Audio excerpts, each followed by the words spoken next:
આપણે પદ્મપુરાણના 70મા દિવસની કથાને આગળ વધારીએ.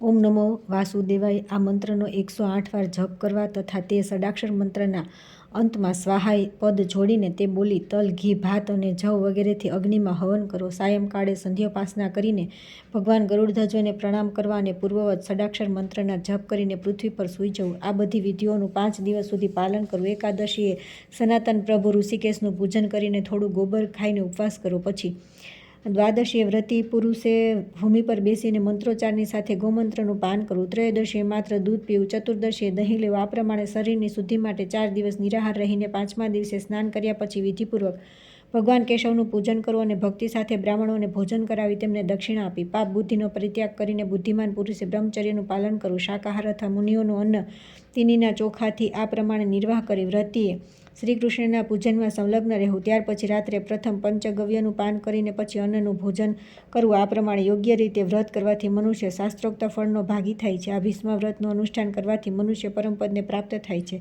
સ્ત્રીઓએ પણ પોતાના સ્વામીની આજ્ઞા લઈને આ ધર્મવર્ધક વ્રતનું અનુષ્ઠાન કરવું જોઈએ.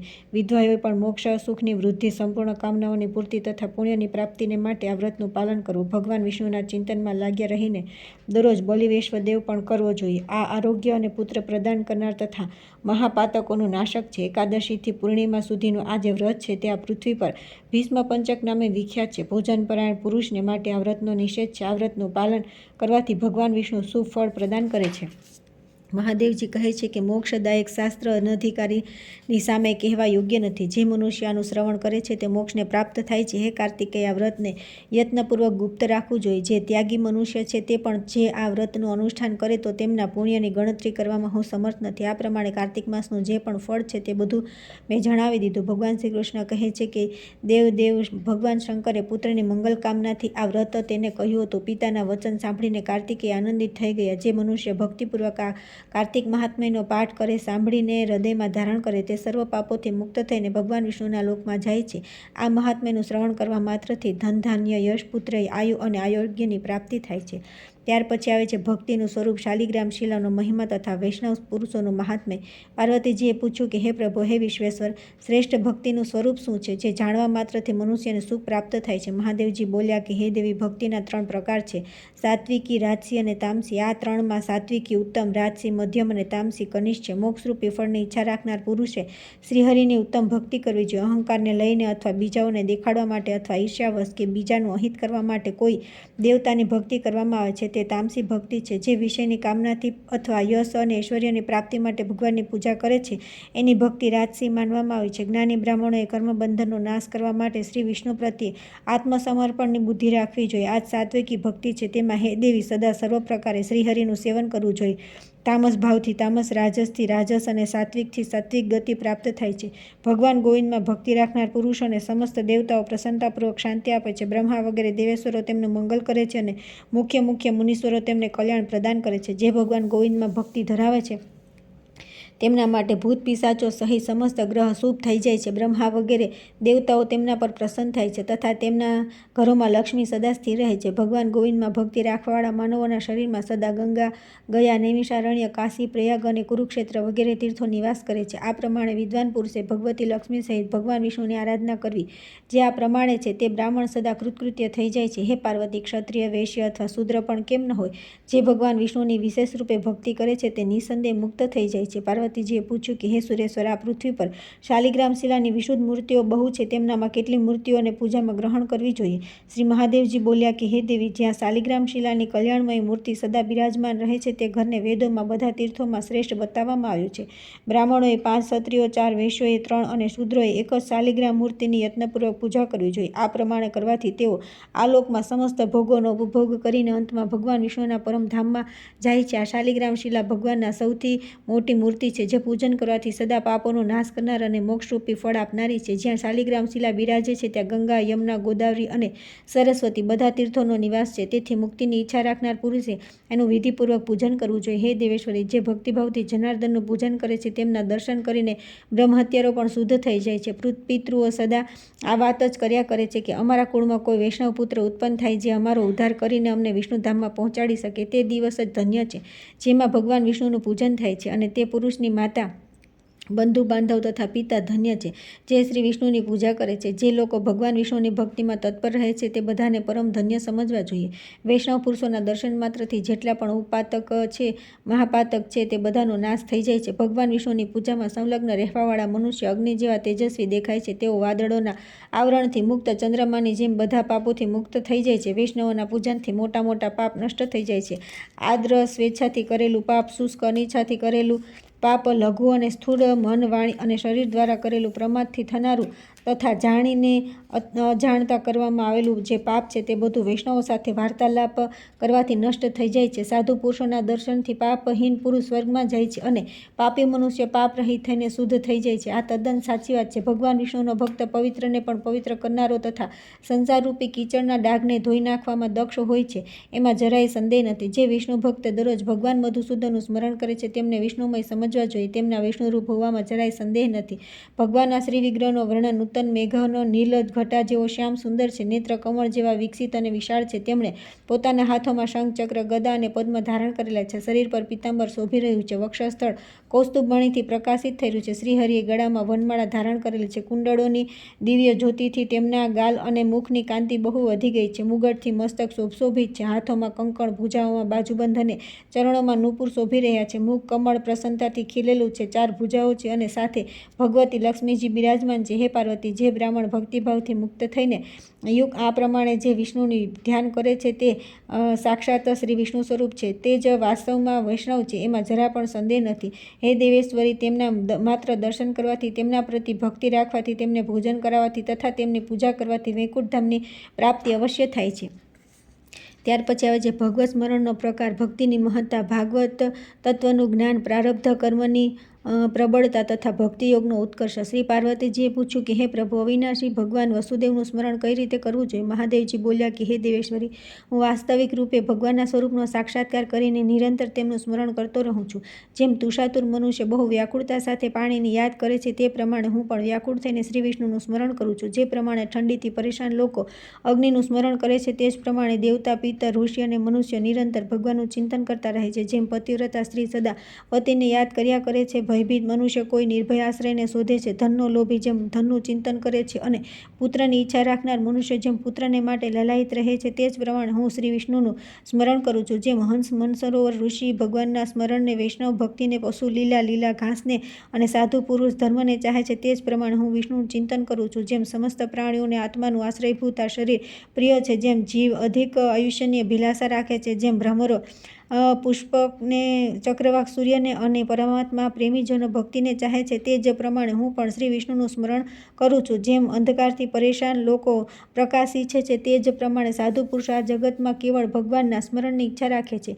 જેમ થાકેલો માણસ વિશ્રામ, રોગની નિદ્રા અને આળસહીન મનુષ્ય વિદ્યા ચાહે છે, તે પ્રમાણે હું પણ શ્રી વિષ્ણુનું સ્મરણ કરું છું. જેમ સૂર્યકાંતમણી અને સૂર્યના કિરણોનો સંયોગ થતાં અગ્નિ પ્રગટ થઈ જાય છે, તે જ પ્રમાણે સાધુ પુરુષોના સંસર્ગથી શ્રીહરિ પ્રત્યે ભક્તિ ઉત્પન્ન થઈ જાય છે. જેમ ચંદ્રકાંતમણી ચંદ્રકિરણોના સંયોગથી દ્રવીભૂત થવા લાગે છે, તે જ પ્રમાણે વૈષ્ણવ પુરુષોના સંયોગથી સ્થિર ભક્તિનો પ્રાદુર્ભાવ થાય છે. જેમ કુમુદિની ચંદ્રમાને જોઈને ખીલી જાય છે, તે જ પ્રમાણે ભગવાનની ભક્તિ મનુષ્યને સદા મોક્ષ પ્રદાન કરનારી છે. ભક્તિથી, સ્નેહથી, દ્વેષ ભાવથી, સ્વામી સેવક ભાવથી અથવા વિચારપૂર્વક બુદ્ધિ દ્વારા જે કોઈ ભાવથી પણ ભગવાન જનાર્દનનું ચિંતન કરે છે તે આલોકમાં સુખ ભોગવીને અંતમાં વિષ્ણુના સનાતન ધર્મમાં જાય છે. અહો, ભગવાન વિષ્ણુનું મહાત્મ્ય અદ્ભુત છે. તેના પર વિચાર કરતા રોમાંચ થઈ આવે છે. ભગવાનનું જેમ તેમ કરેલું સ્મરણ પણ મોક્ષ આપનારું છે. વધી ગયેલા ધનથી અને વિપુલ બુદ્ધિથી ભગવાનની પ્રાપ્તિ થતી નથી. માત્ર ભક્તિયોગથી ક્ષણવારમાં ભગવાનના આપણી સમક્ષ દર્શન થાય છે. ભગવાન આપણા સમીપ રહીને પણ દૂર લાગે છે. જેમ આંખોમાં આંજેલું અંજન અત્યંત સમીપ હોવા છતાં દેખાતું નથી. ભક્તિયોગના પ્રભાવથી ભક્ત પુરુષોને સનાતન પરમાત્માના પ્રત્યક્ષ દર્શન થાય છે. ભગવાનની આયાતથી મોહિત પુરુષ આ તત્વ છે, આ તત્વ છે એમ કહીને સંશયમાં જ પડી રહે છે. જ્યારે ભક્તિ તત્વ પ્રાપ્ત થાય છે ત્યારે વિષ્ણુરૂપી તત્વની ઉપલબ્ધિ થાય છે. હે સુંદરી, મારી વાત સાંભળો. ઇન્દ્રાદિ દેવતાઓ સુખ માટે અમૃત પ્રાપ્ત કર્યું હતું, છતાં તેઓ વિષ્ણુની ભક્તિ વિના દુઃખી જ રહી ગયા. ભક્તિ જ એક એવું અમૃત છે જેને પ્રાપ્ત કરીને ફરી કદી દુઃખ થતું નથી. ભક્ત વૈકુંઠ ધામને પ્રાપ્ત થઈને ભગવાન વિષ્ણુની સમીપ સદા આનંદનો અનુભવ કરે છે. જેમ હંસ સદા પાણીને અલગ કરીને દૂધ પીએ છે, તે જ પ્રમાણે અન્ય કર્મોનો આશ્રય છોડીને માત્ર શ્રી વિષ્ણુની ભક્તિનું શરણ લેવું જોઈએ. શરીર પ્રાપ્ત કરીને ભક્તિ સિવાય જે કંઈ કરવામાં આવે છે તે બધો વ્યર્થ પરિશ્રમ થાય છે. જેમ કોઈ મૂર્ખ હાથેથી તરીને સમુદ્રને પાર થવા ચાહે છે, તે જ પ્રમાણે મૂર્ખ મનુષ્ય વિષ્ણુ ભક્તિ વિના સંસાર સાગરને પાર કરવાની અભિલાષા કરે છે. સંસારમાં ઘણા લોકો એવા છે જે બીજાને ઉપદેશ આપ્યા કરે છે, પરંતુ જે સ્વયં આચરણ કરતો હોય એવો મનુષ્ય લાખોમાં કોઈ એક જોવા મળે છે. મૂળમાં સિંચેલા વૃક્ષના લીલા લીલા પાંદડા અને કૂંપળો દેખાય છે, તે જ પ્રમાણે ભજનથી આગળ આગળ ફળ જોવા મળે છે. જેમ જળમાં જળ, દૂધમાં દૂધ, ઘીમાં ઘી નાખવાથી કોઈ ભેદ દેખાતો નથી, તે જ પ્રમાણે વિષ્ણુ ભક્તિના પ્રસાદથી ભેદ દ્રષ્ટિ રહેતી નથી. જેમ સૂર્ય સર્વત્ર વ્યાપક છે, અગ્નિ બધી વસ્તુઓમાં વ્યાપ્ત છે, એમને કોઈ સંકુચિત સીમામાં બાંધી શકાતા નથી, તે જ પ્રમાણે ભક્તિમાં સ્થિત ભક્ત પણ કર્મોથી બંધાતો નથી. અજામિલે પોતાના ધર્મ ત્યાગીને પાપનું આચરણ કર્યું હતું, છતાં પોતાના પુત્ર નારાયણનું સ્મરણ કરીને તેને ભક્તિ પ્રાપ્ત કરી લીધી હતી. જે ભક્તો માત્ર ભગવાનના સહારે જીવન ધારણ કરે છે, તેઓ વૈકુંઠ ધામના નિવાસી છે. આ વિષયમાં વેદ પણ સાક્ષી છે. અશ્વમેઘ વગેરે યજ્ઞોનું ફળ સ્વર્ગમાં પણ જોવા મળે છે. તે યજ્ઞોનું પૂરેપૂરું ફળ ભોગવીને મનુષ્ય ફરી સ્વર્ગલોકમાંથી નીચે આવી જાય છે, પરંતુ જે ભગવાન વિષ્ણુના ભક્ત છે, તેઓ અનેક પ્રકારના ભોગોનો ભોગ કરીને કદી નીચે પડતા નથી, અર્થાત વૈકુંઠ ધામમાં ગયા પછી તેમને પાછું આવવું પડતું નથી. જેણે ભગવાન વિષ્ણુની ભક્તિ કરી છે, તે સદા વિષ્ણુધામમાં જ નિવાસ કરે છે. વિષ્ણુ ભક્તિના પ્રસાદથી તેનો કદી અંત જોવામાં આવતો નથી. દેડકું જળમાં રહે છે અને ભ્રમર વનમાં, પરંતુ કમળના ફૂલની સુગંધનું જ્ઞાન બ્રહ્મને થાય છે, દેડકાને નહીં. એ જ પ્રમાણે ભક્ત પોતાની ભક્તિના પ્રભાવથી શ્રીહરિના તત્વને જાણી લે છે. કેટલાક લોકો ગંગા કિનારે રહે છે અને કેટલાક ગંગાથી 100 યોજન દૂર, પરંતુ ગંગાનો કોઈ ઉત્તમ પુરુષ ગંગાનો પ્રભાવ બહુ ઓછા લોકો જાણે છે. એ જ પ્રમાણે કોઈ ઉત્તમ પુરુષ જ વિષ્ણુ ભક્તિને ઉપલબ્ધ કરી શકે છે. જેમ ઊંટ દરરોજ કપૂર અને અજાગરનો બીજો ઉઠાવે છે, પરંતુ તેના અંદરની સુગંધને જાણતો નથી, તે જ પ્રમાણે ભગવાન વિષ્ણુની ભક્તિથી વિમુખ છે, તે ભક્તિના મહત્વને જાણતા નથી. કસ્તુરીની સુગંધ લેવાની ઈચ્છાવાળા મૃગ શાલ વૃક્ષને સૂંધ્યા કરે છે, તેમની નાભીમાં જ કસ્તુરીની ગંધ છે, એ વાતને એ જાણતા નથી. તે જ પ્રમાણે ભગવાન વિષ્ણુથી વિમુખ મનુષ્ય પોતાની અંદર બિરાજમાન ભગવત તત્વનો અનુભવ કરી શકતા નથી. હે પાર્વતી, જેમ મૂર્ખ લોકોને ઉપદેશ આપવો વ્યર્થ છે, તે જ પ્રમાણે બીજાના ભક્ત છે તેમના માટે વિષ્ણુ ભક્તિનો ઉપદેશ નિરર્થક છે. જેમ આંધળો માણસ આંખ ન હોવાના કારણે પાસે જ રાખેલા દીવા કે દર્પણને જોઈ શકતો નથી, તે જ પ્રમાણે બહિર્મુખ માનવ પોતાના અંતઃકરણમાં બિરાજમાન શ્રી વિષ્ણુને જોતો નથી. જેમ અગ્નિ ધુમાડાથી, દર્પણ મેલથી તથા ગર્ભ ઓરથી ઢંકાયેલો રહે છે, તે જ પ્રમાણે ભગવાન શ્રી કૃષ્ણ આ શરીરની અંદર છુપાયેલા છે. હે ગિરિરાજ કુમારી, જેમ દૂધમાં ઘી તથા તલમાં તેલ સદા મોજૂદ રહે છે, તે જ પ્રમાણે આ ચરાચર જગતમાં ભગવાન વિષ્ણુ સદા વ્યાપક હોય છે. જેમ એક જ દોરામાં ઘણા બધા સૂતરના મણકા પરોવી દેવાય છે, તે જ પ્રમાણે બ્રહ્મા વગેરે સંપૂર્ણ વિશ્વના પ્રાણી ચિન્મય વિષ્ણુમાં પરોવાયેલા છે. જેમ લાકડામાં સ્થિત અગ્નિને મંથનથી જ પ્રત્યક્ષ કરી શકાય, તે જ પ્રમાણે સર્વત્ર વ્યાપક વિષ્ણુના ધ્યાન દ્વારા સાક્ષાત્કાર થાય છે. જેમ પૃથ્વી જળના સંયોગથી વિવિધ પ્રકારના વૃક્ષોને જન્મ આપે છે, તે જ પ્રમાણે આત્મા પ્રકૃતિના ગુણોને સંયોગથી વિવિધ પ્રકારની યોનિમાં જન્મ ગ્રહણ કરે છે. હાથી કે મચ્છરમાં, દેવતા અથવા મનુષ્યમાં તે આત્મા ન વધારે છે, ન ઓછો. તે પ્રત્યેક શરીરમાં સ્થિર ભાવે સ્થિત જોવા મળે છે. તે આત્મા જ સચ્ચિદાનંદ સ્વરૂપ, કલ્યાણમય અને મહેશ્વરના રૂપમાં ઉપલબ્ધ થાય છે. તે પરમાત્માને જ વિષ્ણુ કહેવામાં આવે છે. તે સર્વગત શ્રીહરિ હું જ છું. હું વેદત વેદ્ય વિભુ સર્વેશ્વર કાલાતીત અને અનામય પરમાત્મા છું. હે દેવી, જે આ પ્રમાણે મને જાણે છે તે વાસ્તવમાં ભક્ત છે. તે એક જ પરમાત્મા વિવિધ રૂપમાં પ્રતીત થાય છે. અનેક વિવિધ રૂપે પ્રતીત થવા છતાં પણ વાસ્તવમાં તે એક જ છે, એવું જાણવું જોઈએ. નામ રૂપના ભેદથી જ તેને આ પૃથ્વી પર વિવિધ રૂપમાં બતાવવામાં આવે છે. જેમ આકાશમાં દરેક ઘડામાં અલગ અલગ દેખાય છે, પરંતુ ઘડો ફૂટી જાય ત્યારે તે એક અખંડ રૂપમાં જ ઉપલબ્ધ થાય છે, તે જ પ્રમાણે દરેક શરીરમાં અલગ અલગ આત્મા પ્રતીત થાય છે, પરંતુ તે શરીરરૂપી ઉપાધિ નષ્ટ થઈ જાય ત્યારે તે એકમાત્ર સુસ્થિર સિદ્ધ થાય છે. સૂર્ય જ્યારે વાદળોમાં ઢંકાઈ જાય છે ત્યારે અજ્ઞાની માણસ તેને તેજહીન માનવા લાગે છે. તે જ પ્રમાણે જેમની બુદ્ધિ અજ્ઞાનથી આવૃત છે, તેઓ પરમેશ્વરને જાણતા નથી. પરમાત્મા વિકલ્પ રહિત અને નિરાકાર છે. ઉપનિષદોમાં તેમના સ્વરૂપનું વર્ણન કરવામાં આવ્યું છે. તેઓ પોતાની ઈચ્છાથી નિરાકારથી સાકાર રૂપે પ્રગટ થાય છે. તે પરમાત્માથી જ આકાશ પ્રગટ થયું છે, જે ધ્વનિ રહિત હતું. તે આકાશથી વાયુની ઉત્પત્તિ થઈ, ત્યારથી આકાશમાં ધ્વનિ થવા લાગ્યો. વાયુથી તેજ અને તેજથી જળનો પ્રાદુર્ભાવ થયો. જળમાં વિશ્વરૂપધારી વિરાટ હિરણ્યગર્ભ પ્રગટ થયો. તેની નાભીથી ઉત્પન્ન થયેલા કમળમાં કોટી કોટી બ્રહ્માંડોની સૃષ્ટિ થઈ. પ્રકૃતિ અને પુરુષથી જ ત્રણેય લોકની ઉત્પત્તિ થઈ, તથા તે બંનેના સંયોગથી પાંચે તત્વોનો પરસ્પર યોગ થયો. ભગવાન વિષ્ણુનો આવિર્ભાવ સત્વગુણથી યુક્ત માનવામાં આવે છે. અવિનાશી અવિનાશી ભગવાન વિષ્ણુ આ સંસારમાં સદા વ્યાપક રૂપે વિરાજમાન છે. આ પ્રમાણે સર્વગત વિષ્ણુ સંસારના આદિ, મધ્ય અને અંતમાં સ્થિત છે. કર્મોના જ આસ્થા રાખનારા અજ્ઞાનીઓ અવિદ્યાના કારણે ભગવાનને જાણતા નથી. જે નિયત સમયે કર્તવ્ય બુદ્ધિથી વર્ણોચિત કર્મોનું પાલન કરે છે તેનું કર્મ વિષ્ણુ દેવતાને અર્પિત થઈને ગર્ભાવાસનું કારણ બનતું નથી. મુનિઓ સદા વેદાંત શાસ્ત્રોનો વિચાર કર્યા કરે છે.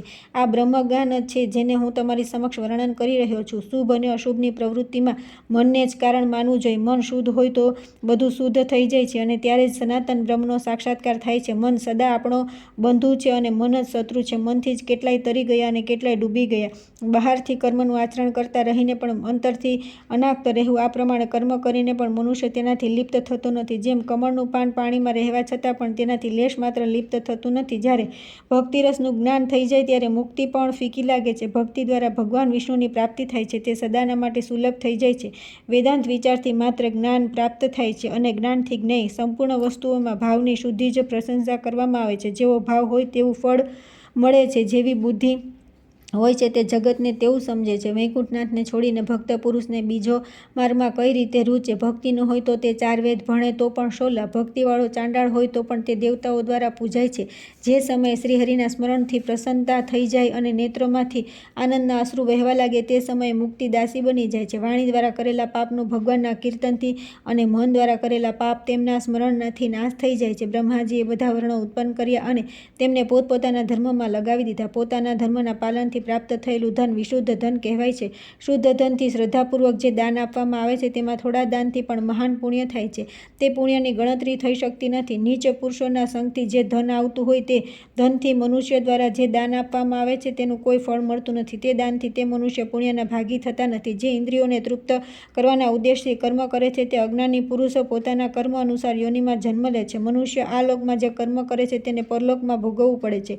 પુણ્ય કર્મ કરનાર પુરુષને કદી દુઃખ થતું નથી. જે પુણ્ય કરતી વખતે શરીરમાં કોઈ કષ્ટ હોય તો તેને પૂર્વજન્મના કર્મનું ફળ સમજીને દુઃખ માનવું નહીં. પાપી મનુષ્યને સદા દુઃખનું દુઃખ જ મળે છે. જો તે સમયે તેને થોડું સુખ પ્રાપ્ત થયું હોય તો તેને પૂર્વકર્મનું ફળ સમજવું જોઈએ અને તેનાથી ખુશ થઈને ફૂલાઈ જવું ન જોઈએ. જેમ માલિક દોરડાથી બાંધેલા પશુને પોતાની ઈચ્છા મુજબ આમ તેમ લઈ જાય છે તે જ પ્રમાણે કર્મબંધનના બંધાયેલો જીવ સુખ દુઃખની અવસ્થાઓથી લઈ જતો હોય છે. પ્રારબ્ધ કર્મથી બંધાયેલો જીવ પોતાના બંધનને દૂર કરવા સમર્થ હોતો નથી. દેવતા અને ઋષિ પણ કર્મોથી બંધાયેલા છે. કૈલાસ પર્વત પર મુજ મહાદેવના શરીરમાં સ્થિત સર્પ પણ વિષના જ ભાગી હોય છે. કેમ કે કર્માનુસાર પ્રાપ્ત યોનિ અતિ પ્રબળ છે. વિદ્વાનો કહે છે કે સૂર્ય સુંદર શરીર પ્રદાન કરે છે પરંતુ તેમના જ રથનો સારથી પંગુ છે. વાસ્તવમાં કર્મયોનિ અતિ પ્રબળ છે. પૂર્વકાળમાં ભગવાન વિષ્ણુ દ્વારા નિર્મિત સંપૂર્ણ જગત કર્મને આધીન છે અને તે કર્મ શ્રી કેશવને આધીન છે. શ્રી રામના જપથી તેનો નાશ થાય છે. કોઈ દેવતાઓની પ્રશંસા કરે છે તો કોઈ ઔષધિના મહિમાનું ગીત ગાય છે. કોઈ મંત્ર અને તેના દ્વારા પ્રાપ્ત સિદ્ધિથી મહત્તા બતાવે છે અને કોઈ બુદ્ધિ પરાક્રમ ઉદ્યમ સાહસ ધૈર્ય નીતિ અને બળના વખાણ કરે છે. પરંતુ હું કર્મની પ્રશંસા કરું છું કેમ કે બધા લોકો કર્મથી જ પાછળ ચાલનારા છે. આ મારો નિશ્ચિત વિચાર છે. તથા પૂર્વકાળમાં વિદ્વાનોએ પણ આનું સમર્થન કર્યું છે. કેટલાક લોકો ક્રોધિત થઈને સર્વસ્વનો ત્યાગ કરી દે છે. કેટલાક લોકો અભાવશ બધું જ છોડે છે તથા કેટલાક લોકો બહુ કષ્ટપૂર્વક બધાનો ત્યાગ કરે છે. આ બધા ત્યાગ મધ્યમ શ્રેણીના છે. પોતાની બુદ્ધિથી ખૂબ વિચાર કરી અને ક્રોધ વગેરેને વશીભૂત ન થઈને શ્રદ્ધાપૂર્વક ત્યાગ કરવો જોઈએ. જે લોકો આ પ્રમાણે સર્વસ્વનો ત્યાગ કરે છે તેમનો જ ત્યાગ ઉત્તમ માનવામાં આવે છે. યોગાભ્યાસમાં તત્પર થયેલો મનુષ્ય જો તેમ પૂર્ણતા પ્રાપ્ત ન કરી શકે અથવા પ્રારબ્ધ કર્મની પ્રેરણાથી તે સાધનાથી વિચલિત થઈ જાય તો પણ તે ઉત્તમ ગતિને જ પ્રાપ્ત થાય છે. યોગભ્રષ્ટ પુરુષ પવિત્ર આચરણવાળા શ્રીમાનોના ઘરમાં જન્મ લે છે અથવા જ્ઞાનવાન યોગીઓને ત્યાં દ્વિજકુળમાં જન્મ લે છે તથા ત્યાં થોડા જ સમયમાં યોગસિદ્ધિ પ્રાપ્ત કરી લે છે. ત્યાર પછી તે યોગ અને ભક્તિના પ્રસાદથી ચિદાનંદમય પદને પ્રાપ્ત થાય છે. જેમ કીચડથી કીચડને અને રક્તથી રક્તને ધોઈ શકાતું નથી એ જ પ્રમાણે હિંસા પ્રધાન યજ્ઞ કર્મથી કર્મજન્ય મેલ કઈ રીતે ધોવાઈ શકે? હિંસાયુક્ત કર્મ સકામ યજ્ઞ કર્મબંધનનો નાશ કરવામાં કઈ રીતે સમર્થ થઈ શકે? સ્વર્ગની કામનાથી કરેલા યજ્ઞ સ્વર્ગલોકમાં અલ્પ સુખ પ્રદાન કરનારા હોય છે. કર્મજન્ય સુખ અધિક માત્રામાં હોય તો પણ તે અનિત્ય જ હોય છે. તેમનામાં નિત્ય સુખ છે જ નહીં. ભગવાન શ્રીહરિની ભક્તિ વિના ક્યાંય પણ નિત્ય સુખ મળતું નથી. જે ભગવાન સૃષ્ટિ કરે છે તે જ સંહારકારી અને પાલક કહેવાય છે. ભગવાન શ્રી કૃષ્ણ હું સેંકડો અપરાધોથી યુક્ત છું. મને અહીંથી પોતાના પરમધામમાં લઈ જાઓ. મુજ અપરાધી પર કૃપા કરો. તમે વ્યાધને મોક્ષ આપ્યો છે, કુબ્જાને તારી છે, મારા પર પણ કૃપા દ્રષ્ટિ કરો. યોગીઓ સદા તમારા મહિમાનું ગાન કરે છે. તમે પરમાત્મા, જનાર્દન, અવિનાશી પુરુષ અને લક્ષ્મીથી સંપન્ન છો. તમારા દર્શન કરીને કેટલાય ભક્તો તમારા પરમપદને પ્રાપ્ત થઈ ગયા છે. જે લોકો આ દિવ્ય વિષ્ણુ સ્મરણનો દરરોજ પાઠ કરે છે તે બધા પાપોથી મુક્ત થઈને શ્રી વિષ્ણુના સનાતન ધામમાં જાય છે. જે ભગવાન વિષ્ણુની સમીપ ભક્તિભાવપૂર્વક બુદ્ધિ દ્વારા આનો પાઠ કરે છે તે આ લોકમાં સુખ ભોગવીને અંતમાં પરમપદને પ્રાપ્ત થાય છે. ત્યાર પછી આવે છે પુષ્કર વગેરે તીર્થોનું વર્ણન. શ્રી પાર્વતીજીએ કહ્યું કે હે સુરત, આ દ્વીપમાં જે તીર્થ છે તેમની ગણતરી કરીને મને કહો. મહાદેવજી બોલ્યા કે હે સુરેશ્વરી, આ દ્વીપમાં સૌના ક્લેશનો નાશ કરનાર મહાન દેવતા ભગવાન કેશવ તીર્થરૂપે બિરાજમાન છે. હે દેવી, હવે હું તમારા માટે તે તીર્થોનું વર્ણન કરું છું. પહેલું પુષ્કર તીર્થ છે, જે બધા તીર્થોમાં શ્રેષ્ઠ અને શુભકારક છે. બીજું ક્ષેત્ર કાશીપુરી છે, જે મુક્તિ પ્રદાન કરનારી છે. ત્રીજું નિમેષ ક્ષેત્ર છે, જેને ઋષિઓએ પરમ પાવન માન્યું છે. ચોથું પ્રયાગ તીર્થ છે, જે બધા તીર્થોમાં ઉત્તમ માનવામાં આવ્યું છે. પાંચમું કામુક તીર્થ છે, જેની ઉત્પત્તિ ગંધમાદન પર્વત પર બતાવવામાં આવી છે. છઠ્ઠું માનસરોવર તીર્થ છે, જે દેવતાઓને પણ અત્યંત રમણીય પ્રતીત થયું છે. સાતમું વિશ્વૈકાય તીર્થ છે, તે કલ્યાણમય પર્વત પર સ્થિત છે. આઠમું ગૌતમ નામનું તીર્થ છે, જેની સ્થાપના પૂર્વકાળમાં મંદરાચલ પર્વત પર થઈ હતી. નવમું મહત્કટ અને 10મું રથચૈત્રક તીર્થ છે. 11મું કાન્યકુબ્જ તીર્થ છે, ત્યાં ભગવાન વામન બિરાજમાન છે. 12મું મલય તીર્થ છે. ત્યાર પછી કુબ્જા, બ્રહ્મ, વિશ્વેશ્વર, ગિરિકર્ણ, કેદાર અને ગતિદાયક તીર્થો છે. હિમાલયના પૃષ્ઠભાગમાં બાહ્ય તીર્થ, ગોકર્ણમાં ગોપક, હિમાલય પર સ્થાનેશ્વર, બિલ્વકમાં બિલ્વપત્રક, શ્રીશૈલમાં માધવ તીર્થ, ભદ્રેશ્વરમાં ભદ્ર તીર્થ, વરાહ ક્ષેત્રમાં વિજય તીર્થ, વૈષ્ણવગીરી પર વૈષ્ણવ તીર્થ, રુદ્રકોટમાં રુદ્ર તીર્થ, કાલંજર પર્વત પર પિતૃતીર્થ, કંપિલમાં કંપિલ તીર્થ, મુકુટમાં કરકોટક, ગંડકીમાં શાલ્વગ્રોમદ્રવ તીર્થ, નર્મદામાં શિવતીર્થ, માયાપુરીમાં વિશ્વરૂપ તીર્થ, ઉપલાક્ષમાં સહસ્રાક્ષ તીર્થ, રૈવતક પર્વત પર જાત તીર્થ, ગયામાં પિતૃતીર્થ અને વિષ્ણુપાદોદર તીર્થ, વિપાશામાં વિપાપ, પુંડવર્ધનમાં પાટલા, સુપાર્શ્વમાં નારાયણ, ત્રિકૂટમાં વિષ્ણુ મંદિર, વિપુલમાં વિપુલ, મલાયચયમાં કલ્યાણ, કોટી તીર્થમાં કૌરવ, ગંધમાદનમાં સુગંધ, કુબ્જાકમાં ત્રિસંધ્ય, ગંગાદ્વારમાં હરિપ્રિય, વિંધ્ય પ્રદેશમાં શૈલ તીર્થ, બદ્રિકાશ્રમમાં શુભ સારસ્વત તીર્થ, કાલિંદીમાં કાલરૂપ, સહ્ય પર્વત પર શાહ્યક અને ચંદ્ર પ્રદેશમાં ચંદ્ર તીર્થ છે. મહાકાલમાં મહેશ્વર તીર્થ, વિંધ્ય પર્વતની કંદરામાં અભયપદ અને અમૃત નામનું તીર્થ, મંડપમાં વિશ્વરૂપ તીર્થ, ઈશ્વરપુરમાં સ્વાહા તીર્થ, પ્રચંડામાં વૈગલેય તીર્થ, અમરકંટકમાં ચંડી તીર્થ, પ્રભાક્ષેત્રમાં સોમેશ્વર તીર્થ, સરસ્વતીમાં પારાવત તટ પર દેવામૃત તીર્થ, મહાપદ્મમાં મહાલય તીર્થ, પયોષ્ણીમાં પિંગલેશ્વર સિંહિકા તથા સૌરવમાં રવિ તીર્થ, કૃતિકા ક્ષેત્રમાં કાર્તિક તીર્થ, શંકરગીરી પર શંકર તીર્થ, સુભદ્રા અને સમુદ્રના સંગમ પર દિવ્ય ઉત્પલ તીર્થ, વિષ્ણુ પર્વત પર ગણપતિ તીર્થ, જાલંધરમાં વિશ્વમુખ તીર્થ, તાર અને વિષ્ણુ પર્વત પર તારક તીર્થ, દેવદારુ વનમાં પૌંડ તીર્થ, કાશ્મીર મંડળમાં પૌષ્ક તીર્થ, હિમાલયમાં પરભૌમ હિમ તુષ્ટિક અને પૌષ્ટિક તીર્થ, માયાપુરીમાં કપાલમોચન તીર્થ, શંખોદ્વારમાં શંખધારક દેવ, પિંડમાં પિંડન, સિદ્ધિમાં વેખનાસ અને અચ્છોદ સરોવર પર વિષ્ણુકામ તીર્થ છે, જે ધર્મ, અર્થ, કામ અને મોક્ષ આપનારું છે. ઉત્તરકુલમાં ઔષધ્ય તીર્થ, કુશદ્વીપમાં કુશોદક તીર્થ, હેમકૂટમાં મન્મથ તીર્થ, કુમુદમાં સત્યવાદન તીર્થ, વદંતીમાં અશ્મક તીર્થ, વિંધ્ય પર્વત પર વૈમાતુક તીર્થ અને ચિત્તમાં બ્રહ્મમય તીર્થ છે, જે બધા તીર્થોમાં પાવન માનવામાં આવ્યું છે. હે સુંદરી, આ બધા તીર્થોમાં ઉત્તમ તીર્થનું વર્ણન સાંભળો. ભગવાન વિષ્ણુના નામની ક્ષમતા કરનાર કોઈ તીર્થ ન તો થયું છે અને ન થશે. ભગવાન કેશવની કૃપાથી તેમનું નામ લેવા માત્રથી બ્રહ્મ હત્યારા, સુવર્ણ ચોરનાર, બલઘાતી અને ગૌહત્યા કરનાર પુરુષ પણ પાપમુક્ત થઈ જાય છે. કળિયુગમાં દ્વારકાપુરી બહુ રમણીય છે અને ત્યાંના દેવતા ભગવાન શ્રીકૃષ્ણ પરમ ધન્ય છે. જે મનુષ્ય ત્યાં જઈને તેમના દર્શન કરે છે તેમને અવિચલ મુક્તિ પ્રાપ્ત થાય છે. હે મહાદેવી, આવા પરમ ધન્ય દેવતા સર્વેશ્વર પ્રભુ વિષ્ણુ ભગવાનનું હું નિરંતર ચિંતન કરું છું. આ પ્રમાણે અહીં અનેક તીર્થોનો નામોલ્લેખ કરવામાં આવ્યો છે. જે આનો જપ કરે છે અથવા આમને સાંભળે છે તે બધા પાપોથી મુક્ત થઈ જાય છે. જે આ તીર્થોમાં સ્નાન કરીને પાપહારી ભગવાન નારાયણના દર્શન કરે છે તે બધા પાપોથી મુક્ત થઈને ભગવાન વિષ્ણુના સનાતન ધામમાં જાય છે. જગન્નાથપુરી મહાન તીર્થ છે, તે બધા લોકોને પવિત્ર કરનારી માનવામાં આવી છે. જે શ્રેષ્ઠ લોકો ત્યાંની યાત્રા કરે છે તેઓ પરમ ગતિને પ્રાપ્ત થાય છે. જે શ્રાદ્ધ કર્મમાં પવિત્ર તીર્થોના નામ સાંભળે છે તે આ લોકમાં સુખ ભોગવીને ભગવાન વિષ્ણુના સનાતન ધામમાં જાય છે. ગૌદાન, શ્રાદ્ધદાન અથવા દેવપૂજાના સમયે દરરોજ જે વિદ્વાન આનો પાઠ કરે છે તે પરમાત્માને પ્રાપ્ત થઈ જાય છે. ત્યાર પછી આવે છે વેત્રવતી અને સાબરમતી નદીનું મહાત્મ્ય. શ્રી મહાદેવજી કહે છે કે હે સુંદરી, હવે હું વેત્રવતી નદીનું વર્ણન કહું છું, સાંભળો. ત્યાં સ્નાન કરવાથી મનુષ્યની મુક્તિ થઈ જાય છે. પૂર્વકાળમાં વૃત્તાસુરે એક બહુ જ ઊંડો કૂવો ખોદાડાવ્યો હતો, જેનું નામ મહાગંભીર હતું. તેનાથી આ દિવ્ય નદી પ્રગટ થઈ છે. વેત્રવતી નદી મોટા મોટા પાપોનો વિનાશ કરનારી છે. ગંગાજી જેવું જ આ શ્રેષ્ઠ નદીનું પણ મહાત્મ્ય છે. આના દર્શન માત્રથી પાપો નષ્ટ થઈ જાય છે. પહેલાંની વાત છે, ચંપક નગરમાં એક રાજ્ય રાજ કરતો હતો.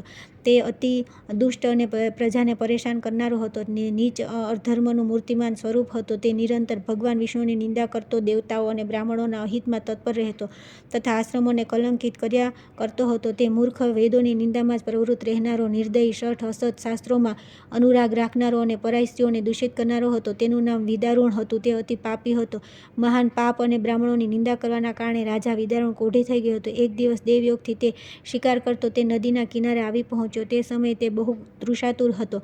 ઘોડા પરથી ઉતરીને તેણે નદીનું જળ પીધું અને પછી પોતાની રાજધાનીમાં પાછો આવ્યો. તે જળ પીવા માત્રથી રાજાનો કોઢ દૂર થઈ ગયો અને તેની બુદ્ધિ નિર્મળ થઈ ગઈ. ત્યારથી તેના હૃદયમાં ભગવાન વિષ્ણુની ભક્તિ ઉત્પન્ન થઈ ગઈ. હવે તે સદા સમય પર ત્યાં આવીને સ્નાન કરવા લાગ્યો. તેનાથી તે અત્યંત રૂપવાન અને નિર્મળ થઈ ગયો. આ લોકમાં સુખ ભોગવતા તેણે અનેક યજ્ઞ કર્યા, બ્રાહ્મણોને દક્ષિણા આપી તથા અંતમાં તે વિષ્ણુના વૈકુંઠ ધામને પ્રાપ્ત થયો. હે પાર્વતી, આવું જાણીને જે બ્રાહ્મણ, ક્ષત્રિય, વૈશ્ય અને શૂદ્ર વેત્રવતી નદીમાં સ્નાન કરે છે તે પાપથી મુક્ત થઈ જાય છે. કાર્તિક માઘ અથવા વૈશાખમાં જે લોકો વારંવાર સ્નાન કરે છે તેઓ પણ કર્મબંધનથી છૂટી જાય છે. બ્રહ્મહત્યા, ગૌહત્યા, બાળહત્યા અને વેદોની નિંદા કરનાર પુરુષ પણ નદીઓના સંગમમાં સ્નાન કરીને પાપ મુક્ત થઈ જાય છે. જે સ્થાન પર અને જે નદીનો સાબરમતી નદી સાથે સંગમ દેખાય છે ત્યાં સ્નાન કરવાથી બ્રહ્મહત્યા કરનાર પણ પાપ મુક્ત થઈ જાય છે. ખેડા નામનું દિવ્ય નગર આ પૃથ્વી પરનું સ્વર્ગ છે. ત્યાં અનેક બ્રાહ્મણોએ યોગ સાધના કરી છે. ત્યાં સ્નાન અને ભોજન કરવાથી મનુષ્યનો પુનર્જન્મ થતો નથી.